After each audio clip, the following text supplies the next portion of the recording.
మిత్రులందరికీ నమస్కారం. పులి కన్ను వైడ్ ఐ ఛానల్లోకి మీ అందరికీ పునః స్వాగతం. విశ్వనాథ సత్యనారాయణ, మహాకవి శ్రీశ్రీ, అట్లాగే చలం, ఈ ముగ్గురు సాహిత్యాన్ని అభిమానించే వాళ్ళు ఎంతమంది ఉంటారో తీవ్రంగా విమర్శించేవాడు కూడా అంతమంది ఉంటారు. అసలు వీళ్ళ ముగ్గురిని ముట్టుకోకుండా ఉండాలనుకునే వాళ్ళు కూడా కొంతమంది ఉంటారు. వాళ్ళని తీవ్రంగా విమర్శించడమే కాకుండా పొగడ్తలు ఏమాత్రం చేయని వాళ్ళు కూడా సాహిత్యకారులు కొంతమంది ఉన్నారు.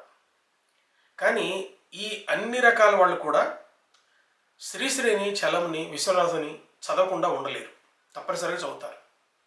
అలా చదవకుండా ఉండలేని సాహిత్యాన్ని సృష్టించిన మహా సాహితీవేత్తలు, కవులు, రచయితలు తెలుగులో ఉన్నారు. ముఖ్యంగా కథా సాహిత్యాన్ని సృష్టించిన వాళ్ళలో ప్రపంచంలో ఉన్న కథా సాహిత్యానికి తీసిపోని కథా సాహిత్యాన్ని సృష్టించిన వాళ్ళు తెలుగులో ఉన్నారు. కనీసం ఒక 20 మంది కవులను, 20 మంది కథాకారులను మనం ప్రపంచ స్థాయిలో నిలబెట్టగలిగినటువంటి వాళ్ళని మనం ఎంచుకోవచ్చు. ఇదే విశ్వనాథ వేయి పడగలు బాగా అమ్ముడుపోతుంది అని చెప్పి నిన్న వచ్చిన వార్త ఈరోజు పత్రికల్లో వచ్చింది. పోయిన సంవత్సరం కూడా book exhibition, Hyderabad book fair కంటే ఒక 2 రోజులు గడిచిన తర్వాత ఇదే వార్తను నేను విన్నాను. బుక్ ఫెయిర్లో అలా తిరుగుతూ ఉన్నప్పుడు ఏ పుస్తకం ఎక్కువ అమ్ముడుపోతుంది అని తెలిస్తే అక్కడ వేయి పడగలు మళ్ళీ ఎక్కువగా అమ్ముడుపోతుందని చెప్పారు మిగతా పుస్తకాలతో పాటు. ఎందుకు వేయి పడగలు అమ్ముడుపోతుంది ఇలా? ఒక అంచనా ప్రకారం ఇప్పటిదాకా, అంటే చాలామంది చెప్పేటటువంటి సమాచారం ప్రకారం ఇప్పటి వరకు 8 లక్షల కాపీలు వేయి పడగలు అమ్ముడుపోయిందట. ఇంకా కొంత గట్టి సమాచారాన్ని సేకరిస్తే 10 లక్షల కాపీలు అమ్ముడుపోయి ఉంటుందని చెప్పి ఇంకొక అంచనా ఉన్నది సాహిత్యకారుల మధ్యలో. బహుశా భగవద్గీత తప్ప తెలుగులో మరి ఏ పుస్తకం కూడా ఇన్ని కాపీలు అమ్ముడుపోయిన సమాచారం ఇప్పటిదాకా మనకి లేదు. ఇటీవల ఒక నవల దాదాపు 4 లక్షల కాపీలు అమ్ముడుపోయిందని చెప్పి వార్త వచ్చింది. అమ్మ డైరీలో కొన్ని పేజీలు అని చెప్పి ఈ నవల 4 లక్షల కాపీలు అమ్ముడుపోయిందని. మొదట్లో 1,00,000 అన్నారు, తర్వాత 2 లక్షలు అన్నారు, ఇప్పుడు 4 లక్షలు అంటున్నారు. అది ఇంకా స్పష్టంగా తెలుసుకోవాలి. మొత్తం మీద అయితే వేయి పడగలు ఎన్ని కాపీలు అమ్ముడుపోయిందన్న దాని మీద పెద్ద వివాదం ఏమీ లేదు. కాకపోతే 1 లక్ష అటు ఇటు అంటారు. ఇలాంటి నవల గురించి నా ఛానల్లో తప్పనిసరిగా చర్చ చేయాలని చెప్పి నేను తలపెట్టాను. లోపలికి పోయే ముందు మిత్రులందరికీ ఒక మనం ఏంటంటే, నా channel Puli Kannu the wide eye on Telugu లిటరేచర్కి చాలామంది చూస్తున్నారు. కొన్ని వేల మంది, కొన్ని ఎపిసోడ్లు అయితే 1,00,000 మంది చూసినవి కూడా ఉన్నాయి. కానీ సబ్స్క్రైబ్ చేసేవాళ్ళు తక్కువ మందే ఉంటున్నారు. ఎక్కువ మంది సబ్స్క్రైబ్ చేయని వాళ్ళు ఎక్కువ మంది చూస్తున్నారు. అందరికీ మనం ఏంటంటే, చూసేవాళ్ళందరూ కూడా సబ్స్క్రైబ్ చేయండి. సబ్స్క్రైబ్ చేసి పక్కన ఉన్న బెల్ బటన్ నొక్కండి. దీనివల్ల నేను వీడియో అప్లోడ్ చేయగానే మీకు చేరుతుంది, సమాచారం చేరుతుంది. అలాగే ఎక్కువ మంది దీన్ని ఉచితంగా చూసేటటువంటి అవకాశం ఉంటుంది. ఇక రెండు లోపలికి వెళ్దాం. వేయి పడగలు ఈ నవలకి చాలా పెద్ద చరిత్ర ఉంది. దీన్ని చాలా క్లుప్తంగా చెప్పుకుందాం. అయితే ఇప్పుడు మళ్ళీ నేను మొదలుపెట్టి వేయి పడగల గురించి మాట్లాడటానికి కారణం ఏంటని చెప్పి ఎవరైనా చెప్పి భావించవచ్చు, ప్రశ్న అడగవచ్చు. దీనికి ఒక కారణం ఉంది. విశ్వనాథ్ వారు ఆయన రామాయణం రాస్తుంటే, రామాయణాన్ని ఎంతోమంది రాశారయ్యా, మళ్ళీ నువ్వు రాయాల్సిన అవసరం ఏంటి అని అన్నప్పుడు ఆయన ఒక సమాధానం చెప్పాడు. అదేంటంటే, నా భక్తి శ్రద్ధలు నావి కానా అని. వేయి పడగల మీద చాలా పరిశోధన జరిగింది, చాలా వ్యాసాలు వచ్చినాయి, చాలా చర్చ జరిగింది. మళ్ళీ 2025లో మళ్ళీ వేయి పడగల గురించి మాట్లాడాలా అనే ప్రశ్న వస్తుంది. అలాగే సోషల్ మీడియాలో కూడా వేయి పడగల మీద చాలా చర్చ జరిగింది. నేనే చర్చ చేశాను వేయి పడగల మీద ఇంతకుముందు కూడా. కానీ మళ్ళీ ఇప్పుడు ఏంటి, ఎందుకు, ఏం చేస్తున్నావు? పులికొండ సుబ్బాచారి వేయి పడగల మీద ఇప్పుడు ఏం చేస్తాడు? ఇదొక ప్రశ్న. ఈ ప్రశ్నకు సమాధానం చెప్పి నేను ముందుకు వెళ్తాను. నేను వేయి పడగల నవల మొట్టమొదటి చదవటం నేను 8వ తరగతిలో ఉండగా చదివాను. చాలామంది నమ్మకపోవచ్చు, కానీ నిజం ఇది. 8వ తరగతిలో ఉండగా నాకు తెలుగు పాఠాలు చెప్పేటటువంటి అయోధ్య రామరాజు గారు అని ఆయన మా ఇంట్లోనే అద్దెకు ఉండేవాడు. ఆయన ఒకసారి ఈ పుస్తకం చదువుతున్నాడు. నేను ప్రతిరోజు ఉదయం పూట, సాయంత్రం పూట ఆయన నాకు ట్యూషన్ చెప్పేవాడు. ఆయన అన్ని సబ్జెక్టులు ట్యూషన్ చెప్పేవాడు. తెలుగు ఇంకా బాగా చెప్పేవాడు. తెలుగు పండితుడు, ప్రాథమికంగా తెలుగు పండితుడు. పద్యాన్ని శ్రావ్యంగా చదివేవాడు. మా ఊరు వాళ్ళు ఆయన ఎవరు మర్చిపోలేదు. సరే, అసలు విషయంలోకి వస్తే ఆయన ఈ పుస్తకం చదివే రోజుల్లో నేను అడిగినప్పుడు నాకు అది చూపించి ఇది నువ్వు చదవాలన్నాడు. సార్ ఈ ఇట్లా చూసిన తర్వాత నేను చదవలేమో సార్ అంటే, నువ్వు చదవచ్చు, మన దగ్గర నిఘంటువులు ఉన్నాయిగా, పెట్టుకొని చదువు, కథ చాలా బాగుంటుంది అని అన్నాడు. అప్పుడు చదివాను. చాలా రోజులు పట్టింది అప్పుడు చదవటానికి, కొన్ని నెలలు పట్టి ఉంటుంది బహుశా. ఆ తర్వాత ఇంటర్మీడియట్లో ఉండగా చదివాను, డిగ్రీలో ఉండగా చదివాను, ఎంఏలో ఉండగా చాలాసార్లు చదివాను. ఇప్పటికి దాదాపు ఒక 22 సార్లు చదివి ఉంటాను. అంతేకాకుండా దాన్ని గురించి వచ్చినటువంటి వ్యాసాలు, వీటిని కూడా చదివాను. చదివిన ప్రతిసారి నాకు తెలియని ఏదో ఒక కొత్త విషయం చరిత్రకు సంబంధించో సంస్కృతికి సంబంధించో తెలుస్తూ ఉంటుంది. అట్లాగే నేను 1984లో మొదలుపెట్టి ఇప్పటిదాకా కూడా జానపద సాహిత్య పరిశోధన, జానపద సాంస్కృతిక పరిశోధన చేస్తూ ఉన్నాను. నేను జానపద సాహిత్య పరిశోధనకు మొదలుపెట్టిన తర్వాత నాకు అర్థమైంది ఏంటంటే, 1000 పడగల నిండా జానపద సంస్కృతి నిండి ఉన్నది, జానపద కళల ప్రస్తావన ఉన్నది, జానపద కథా నిర్మాణ చమత్కృతి 1000 పడగల్లో ఉన్నది. 1000 పడగల్లో ఉన్న జానపద కథా నిర్మాణ రీతులు ఎలా ఉన్నాయి అన్నది ఇప్పటికీ కూడా అస్పృశ్యమైనటువంటి అంశమే ఇది. అయితే 1000 పడగల్లో జానపద సంస్కృతి అని చెప్పి ఎవరో వ్యాసం రాస్తారని విన్నాను, కానీ నా దృష్టి వేరు. అట్లాగే 1000 పడగలకు ఇంత ఖ్యాతి ఎందుకు? నేను చెప్పబోయేది ఏంటి? ఈ విషయాలు మనం మాట్లాడుకుందాం. 1000 పడగల్లో 1000 పడగల నవలని ఇది 1933లో తొలిసారిగా దీని రచన జరిగింది. 1933లో ఈ రచన జరిగినప్పుడు ఆంధ్ర విశ్వవిద్యాలయం వారు, ఆంధ్ర విశ్వకళా పరిషత్ అంటారు, ఆంధ్ర యూనివర్సిటీ అంటారు, వారు ఒక నవలల పోటీ పెట్టారు. దీనికి ఆ రోజుల్లో 5,000 రూపాయల బహుమతి, కొంతమంది 15,000 అన్నారు, ఈ బహుమతి ప్రకటించారని చెప్పారు. చెప్తే విశ్వనాథ సత్యనారాయణ గారు ఆర్థికంగా అప్పుడు కాస్త ఇబ్బందులు పడుతూ ఉన్నారు. ఈ నవలకు, నేను రాసే నవలకు బహుమతి వస్తే కుటుంబానికి ఆర్థికంగా కొంత బలం ఇస్తుందని చెప్పి ఆయన నమ్మారు. ఇది ప్రేరణకు ఒక కారణం. కానీ ఈ నవలకు రాయడానికి దీని వెనక ఇంకా చాలా ప్రేరణలు ఉంటాయి. కానీ ఆ రోజున జటిదిగా తన కళ్ళ ముందుకు వచ్చినటువంటి విషయం ఇది. అయితే ఆయన ఈ నవలను 29 రోజులలో డిక్టేట్ చేశారు. ఆయన 1933లో మొదలుపెట్టి 29 రోజుల్లో డిక్టేట్ చేశారు. ఆయన సోదరుడు విశ్వనాథ వెంకటేశ్వర్లు గారిని ఆయన రాశారు. 999 తావులలో, అరటావుల్లో దీన్ని రచించారు. 999 అరటావుల్లో రచించినటువంటి ఈ రచన అచ్చు వేసినప్పుడు కూడా, మొట్టమొదటిసారి అచ్చు వేసినప్పుడు కూడా 999 పుటల్లోనే అచ్చయింది ఇది. ఆ సంఖ్యని ఇప్పటిదాకా కూడా అలాగే ఉంచుతూ వచ్చారు, మళ్ళీ ప్రచురణ చేస్తూ ఉన్నా కూడా. అలా 1933లో ఇది ఆంధ్ర విశ్వవిద్యాలయానికి సమర్పించినప్పుడు ఈ పోటీకి ఈయనతో పాటు అడవి బాపిరాజు గారు నారాయణరావు అనే నవలను పోటీకి పంపారు. ఈ రెండింటి మధ్యలో టై అయింది.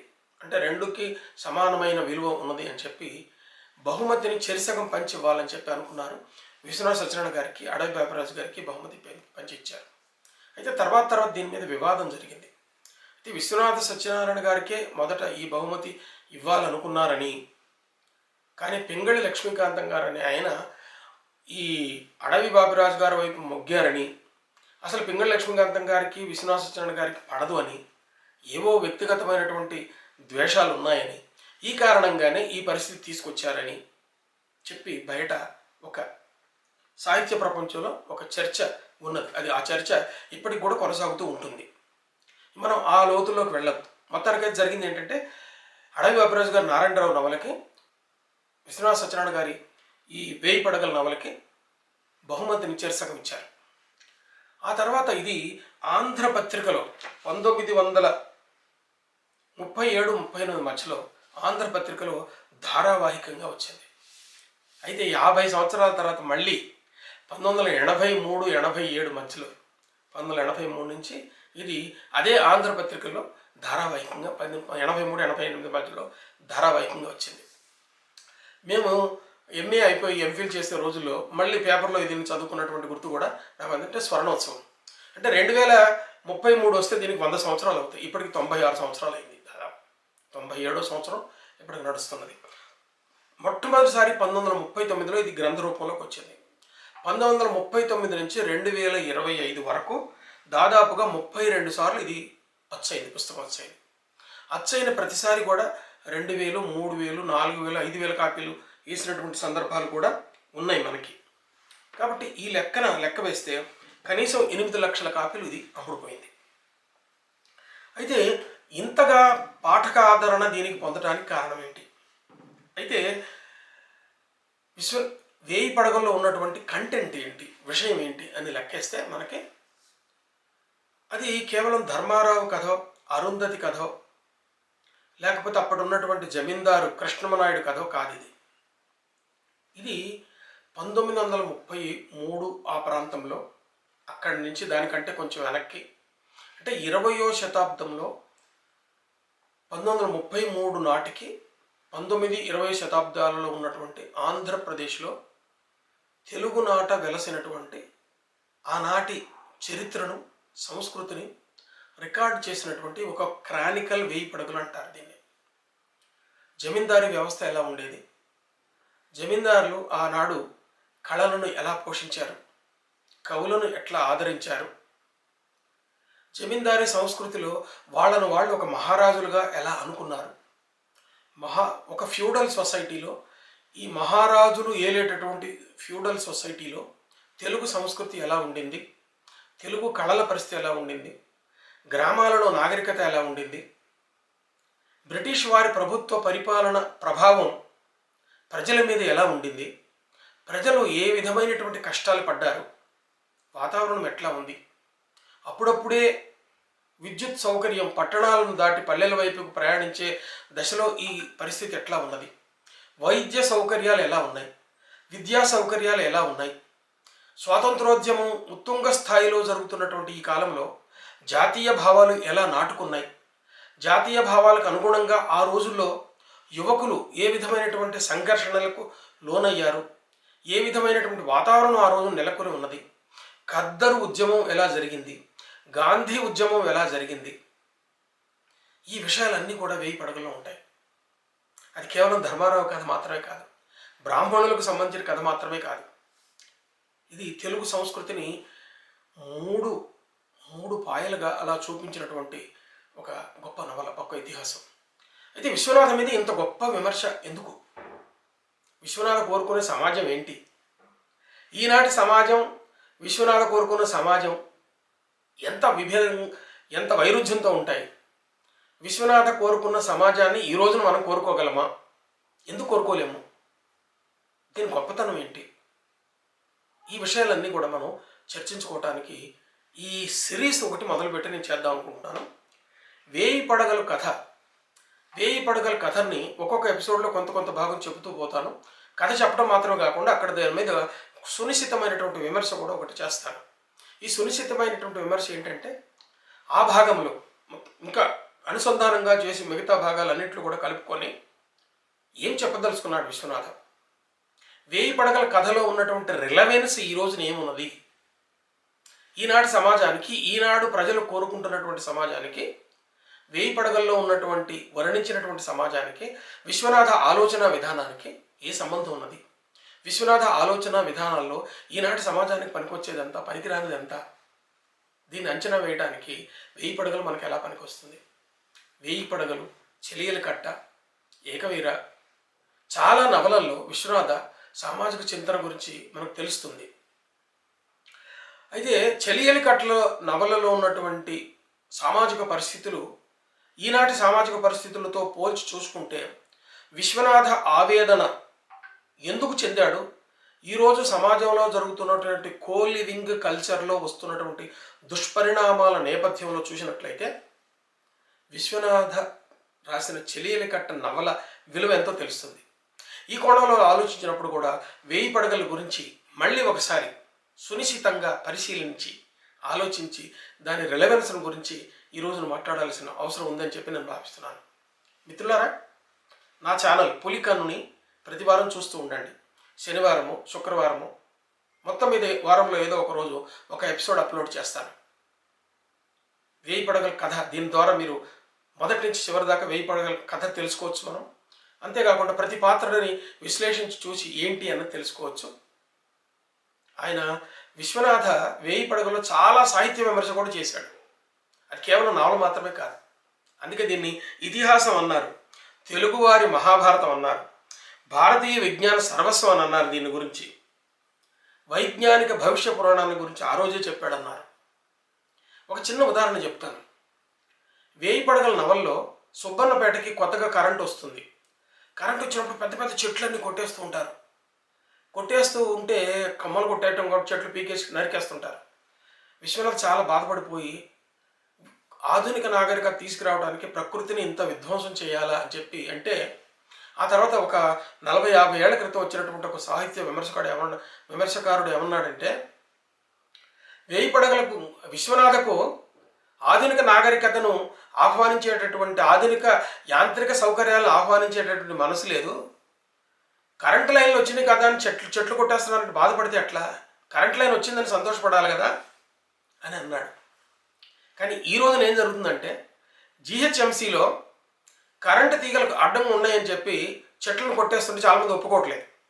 చెట్లు ఉంచండి, చెట్లు ఉంచి మీరు కరెంట్ లైన్ మార్చండి, కరెంట్ లైన్ భూగర్భంలో వేయండి, చెట్లు పెరగనివ్వండి అంటున్నారు. విశ్వనాథ్ ఏం కోరాడో 50 ఏళ్ల తర్వాత 100 ఏళ్ల తర్వాత మళ్ళీ ఇదే ప్రశ్న వస్తుంది. ఈ రోజున హైదరాబాద్ నగరంలో గ్రౌండ్ అండర్ గ్రౌండ్ కేబుల్స్ వేయాలని చెప్పి ప్రభుత్వం తలపెట్టింది. సో ఇదొక్క ఉదాహరణ వల్లనే విశ్వనాథ్ చాలా అభ్యుదయవాది అని చెప్పి చెప్పలేము మనం. చాలా అభ్యుదయం అంటే వచ్చే పెద్ద ఆధునిక నాగరికతని మొత్తాన్ని ఆహ్వానించాడని చెప్పి అని మనం చెప్పలేము. చాలా వైరుధ్యాలు ఉన్నాయి. అవన్నీ ఏంటో కూడా మనం మాట్లాడుకోవచ్చు. మిత్రులారా, ఈ వీడియో మీకు నచ్చితే లైక్ చేయండి. పులి కన్ను వైడేని సబ్స్క్రైబ్ చేసి పక్కనున్న బెల్ బటన్ నొక్కండి. దీనివల్ల ఈ ఛానల్ని ఎంతోమంది మిత్రులు ఉచితంగా చూసేటటువంటి అవకాశం ఉంది. నమస్తే.